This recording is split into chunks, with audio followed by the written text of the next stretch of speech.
اب اس سے آگے بات چلتی ہے، یہی توحید عملی۔ اب ایک اجتماعی نظام ہے، ایک معاشرہ ہے، اس معاشرے میں دستور ہے، قانون ہے، انسانی زندگی جو ہے، جو کہا گیا ہے کہ انسان متمدن حیوان ہے، علیحدہ علیحدہ تو آپ رہتے نہیں کہ آپ اللہ کی بندگی کر سکیں۔ آپ ایک معاشرے کے اندر گتھے ہوئے ہیں، آپ جکڑے ہوئے ہیں، آپ کے رشتے ہیں، آپ کے ناطے ہیں، آپ کے کاروباری تعلقات ہیں، آپ جس ملک میں رہتے ہیں اس کا کوئی دستور ہے، اس کا کوئی نظام ہے، وہاں کوئی قانون نافذ ہے۔ اب یہ اجتماعی توحید کیا ہوگی کہ اللہ کا دین، اللہ کی اطاعت پورے اجتماعی نظام پر غالب ہو جائے۔ اگر ایسا نہیں ہو رہا، بلکہ یہ کہ زندگی کے ہم نے حصے بکھرے کر لیے ہیں کہ مسجد میں تو کاملتاً اللہ کی اطاعت ہوگی، لیکن پارلیمنٹ میں نہیں، ہائی کورٹ میں نہیں، چیف کورٹ میں نہیں، سپریم کورٹ میں نہیں۔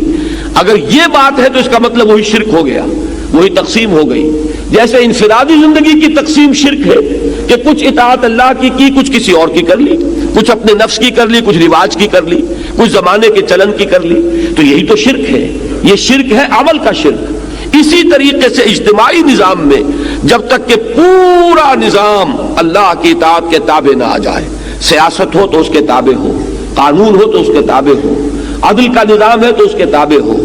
معیشت ہے تو اس کے تابع ہو، سماجی نظام ہے تو اس کے تابع ہو، آئلی نظام ہے تو اس کے تابع ہو، جب تک کہ اجتماعی نظام پورا کا پورا اللہ کی اطاعت کے تحت نہیں آ جاتا، در حقیقت توحید کا تقاضا اجتماعی سطح پر پورا نہیں ہوگا۔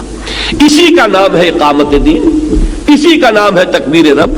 اسی کا نام ہے اظہار دین الحق علی الدین کلہ، پورے کے پورے نظام اطاعت پر اللہ کی اطاعت کو غالب کر دیا جائے۔ اسی کا نام ہے لیکون الدین کلہ للہ،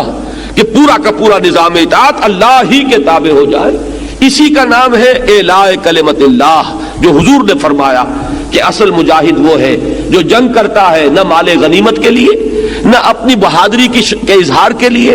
نہ وہ کسی قومی یا قبائلی عصبیت کی بنیاد پر، بلکہ صرف اس لیے لتکون کلمت اللہ العلیٰ، تاکہ اللہ کا کلمہ سب سے اونچا ہو جائے۔